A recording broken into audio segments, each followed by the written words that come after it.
I am so excited to dive into yet another epic conversation on Rebel Radio with my new friend, Mike.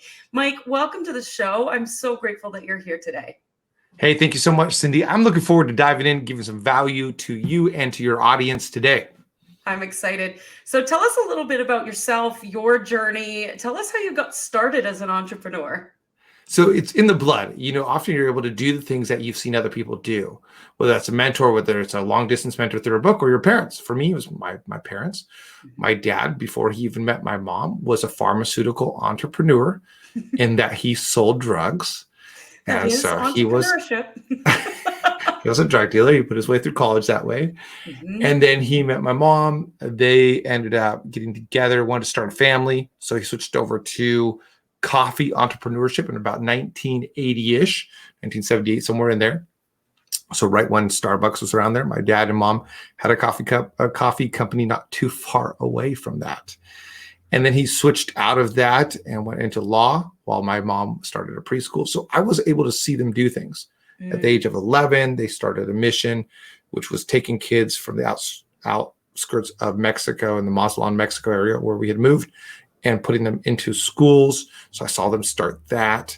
And then when I went off to college, I got involved in a lot of different nonprofit entrepreneurship, really focused on relief work, taking people out of sexual slavery, doing schooling and things like that. So I've been around it for a long time in different capacities, but then there I was in corporate America and I was loving it. I was doing well. I'd settled into after years of nonprofit, was doing consultative sales, loved helping people build their businesses, realize their potential with veterinarians. That was the niche I was in, doing great.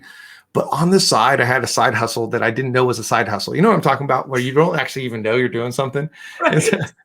So here I am. I'm getting dressed up, meeting with doctors and stuff every day.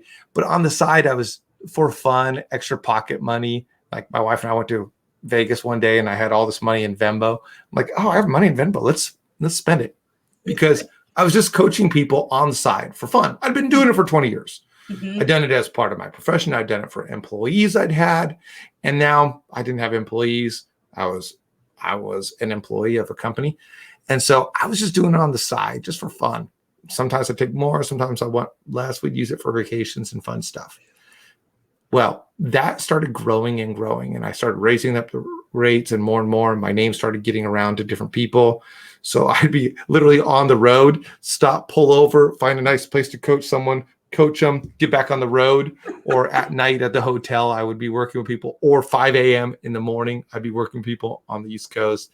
It was kind of a crazy scenario. During that time, one of the most popular sessions I was giving with people was on how to overcome their fear of speaking. And so I met a person, we ended up working together, and I was coaching her, and in exchange, she was coaching me through how to write a book and publish it. So I self-published my book, Speak With No Fear, and it took off. I mean, over 600 ratings or something now. It's the top rated book on the world on the topic of overcoming fear of speaking. Second edition now, picked up by Forbes. Big publisher reached out to me. Now it's published through a small publishing company, but all kinds of different things. And at one point in time, here I am, full-time employment. This is building up like a second job. It's no longer a hobby. Not as fun now because it was just work. And then the pandemic hit. And so this job went way down. And so I ramped up this job. And then when the pandemic started slowing down and this job came back, I had to choose which one I was going to go for. Right. So I went for the one that I had built myself. It's not as fancy, as sexy as entrepreneurial work that my dad maybe did at one point in time. You're not a drug dealer?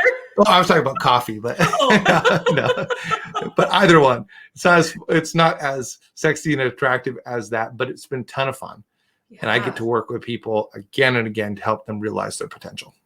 It sounds like quite the journey. I love that. And I can feel the passion in your voice as you talk about like just supporting people and helping people. I love that. But along this journey, it must have required, just thinking about taking calls at 5 a.m. or on the side of the road, that's going to require a level of self-mastery. And I'm curious, what does self-mastery mean to you? So you either live by default or by design. And default is just giving into the natural thing around you. You're tired, you go to sleep. You have a job, you do that job.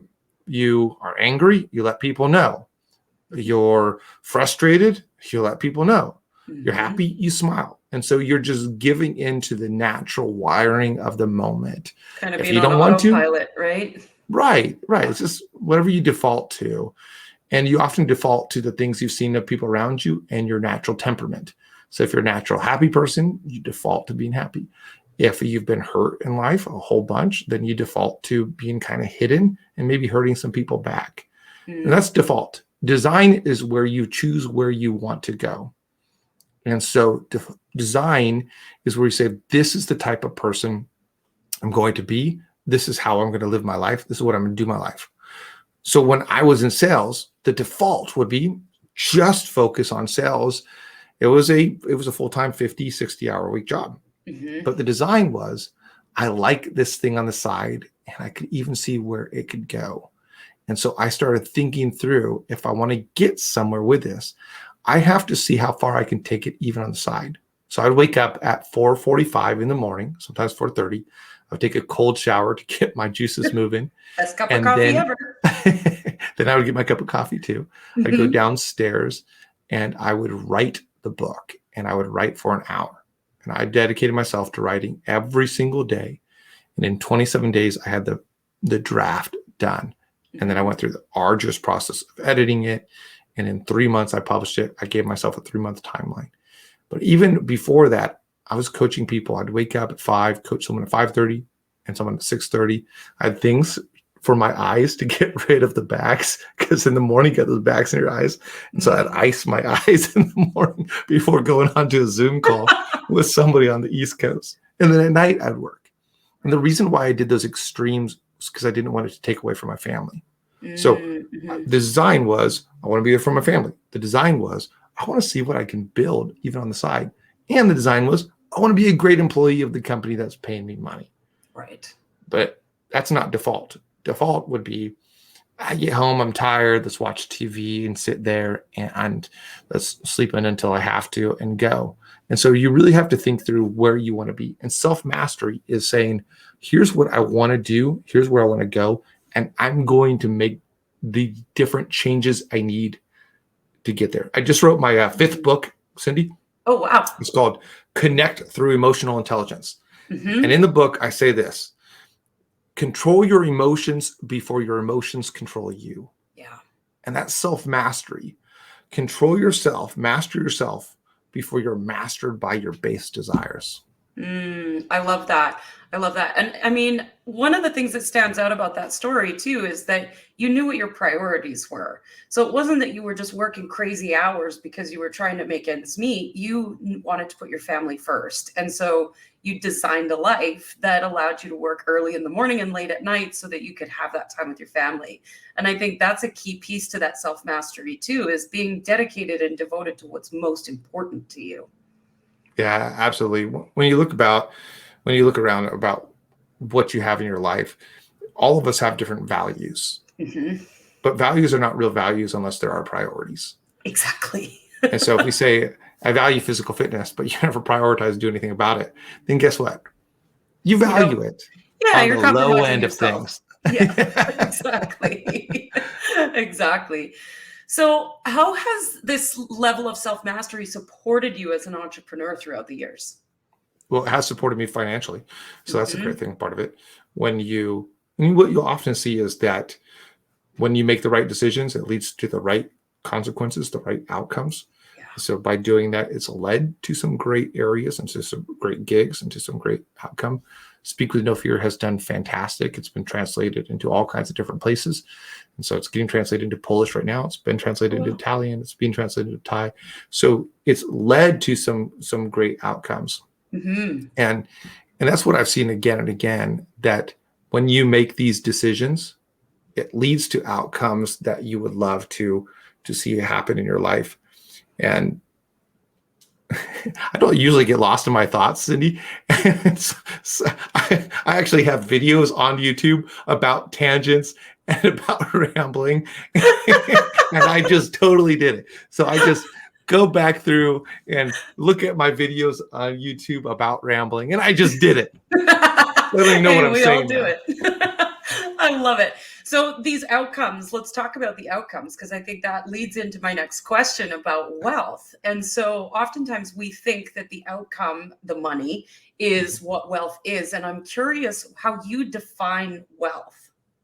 Yeah.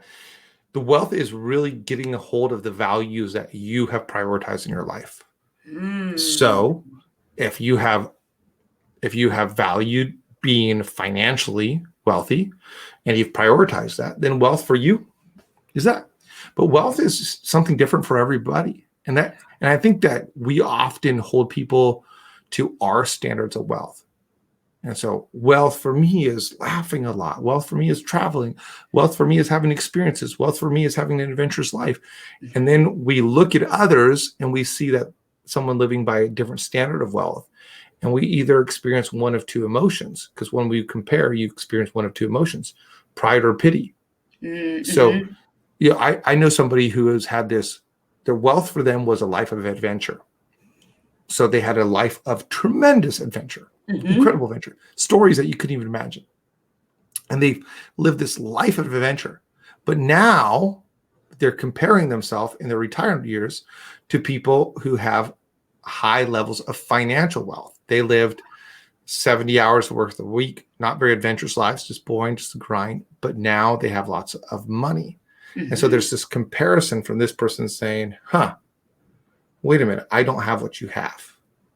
Right. So wealth is you achieving the values that you have and living according to those values. Just be careful that when you get your values and you state your values and you've achieved your physical fitness, you have a wealth of physical fitness, or you've achieved your travel dreams or your adventure dreams or your extravagant dreams or your relationship dreams or whatever it is that you have a wealth of, a lot of. Wealth literally is just meaning a whole bunch of something. And you have a whole bunch of your values. Just don't get there and then compare to others. At the same time, if you're young in your career, then think through your values and think through what do you really want a whole bunch of. Yeah. I want a lot of adventures and a lot of money. So I choose Become a pirate. Become a pirate. There we go. I love that. So good. So what is one truth that you wish every entrepreneur knew? If you help enough people get what they want, in the end, others will help you get what you want. Now, that's a quote that someone else said. I can't remember. Yeah, I think it's Zig Ziglar or something. I've heard that before. Yeah, I think you're right. I think it's Zig.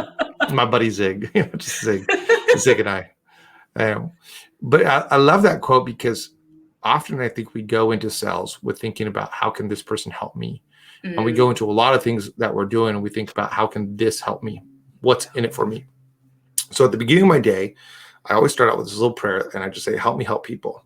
Help me help people. And then throughout the day, and today, for example, I have 8 coaching or 8 calls back to back. This is my one interview and then all the rest are coaching calls. Yeah.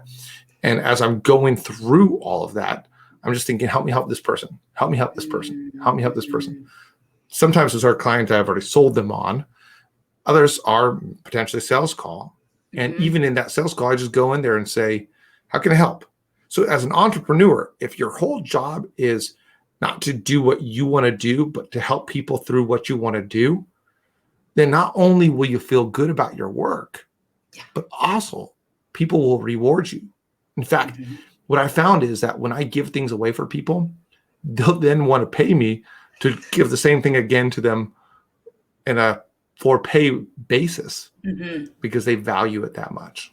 Yeah, I love that. And just always having that concept of being of service, right? We need to fill our own cup up first, but when we go out into the world thinking about how to serve others, it comes back to us tenfold every time.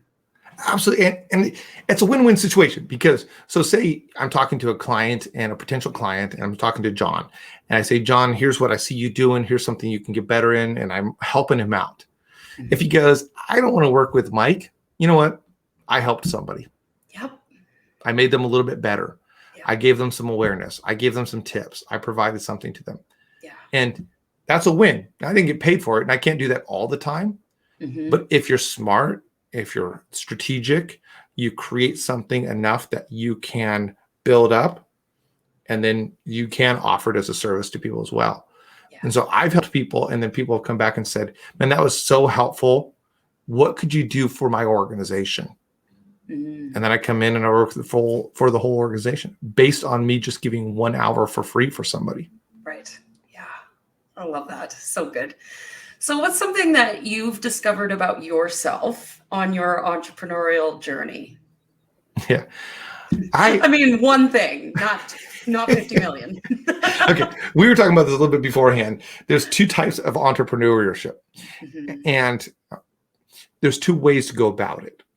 And either are valid. So some people, like some of my clients, for example, one gentleman, he came up with a business plan, he gave a product, and he's devoted the last 20 years of his life to developing this singular idea. And there's the whole idea of follow one course until success. Focus. It's a acronym, right? FOCUS, follow one course until success, and just hit it. And he started it, and at one point in time, it was not going well, and didn't think it was going to go well, and it went way down, and he was living in his car, but he just hit it until he hit success. Okay.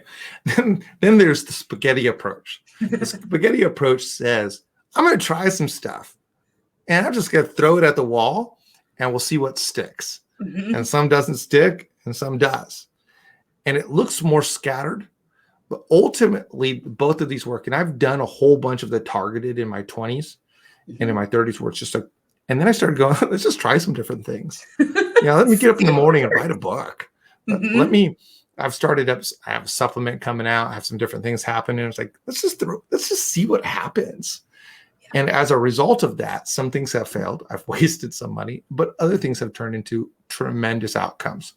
So for me, I've realized that I've done both. And right now, I'm having a lot of fun trying some things out.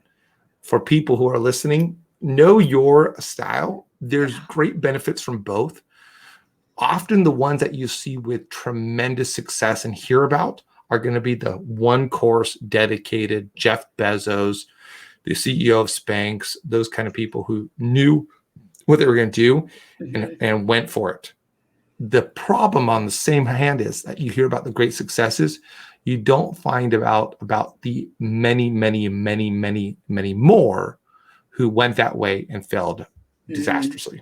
The other way, the spaghetti approach feels a little more adventurous to me too. A lot more playful. It can be, right? But there's either one, you're going to end up having to grind and hustle on either one of them if it's actually going to become successful. I think celebrities, some people have more freedom. I think it can take more money to do the spaghetti way and less money, depending on which ones stick. And then the other way, you can raise money. It's easier to raise money. I can't go venture capital, some of the things I'm doing. Right. I'm going to try this thing. Will you give me some money? Pay me to try things. Hey, but if that's possible. Well, right. If you're a celebrity, you're getting paid, and then you could see them. You could see these different celebrities throwing spaghetti at the wall and see what happens. But they got a lot of spaghetti. They got a lot of spaghetti. I love it. Mike, I want to thank you for being on the show. It's been a pleasure just having this conversation. I feel like every guest that I bring on the show, I feel like I could talk to you all day long and pick your brain. But as always, we end the show with one last question. What do you dream of for the world? I love the idea of realizing potential. And I think if you think about the potential that people have, if you can help them realize it, then it's going to make better for every single thing. So my dream is that people are living to be the best version of themselves. I love that so much. So good. Thank you so much for being on the show today. Absolutely. Thank you so much for having me on your show. Absolutely.